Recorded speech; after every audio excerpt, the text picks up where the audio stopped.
جب پوری بستی نے حضرت موسیٰ علیہ السلام کی بات نہ مانی تو ایک ایسا عذاب اترا کہ زمین بھی کانپ اٹھی اور آسمان بھی سیاہ ہو گیا۔ آخر کیا ہوا تھا، سنیے۔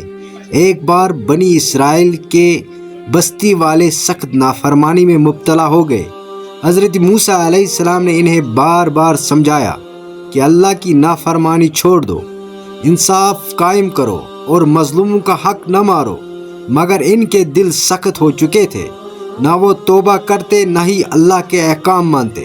بالآخر حضرت موسیٰ علیہ السلام نے اللہ سے عرض کی، اے میرے رب، یہ لوگ تیری بات نہیں مانتے، ان پر اپنی ہدایت نازل فرمائے، ان کے دلوں سے غفلت ہٹا دے۔ اللہ نے وحی فرمائی کہ جب قوم اپنی حد سے گزر جائے تو عذاب آتا ہے۔ پھر اچانک زمین ہلنے لگی، آسمان پر سیاہ بادل چھا گئے اور تیز بجلی گرجنے لگی۔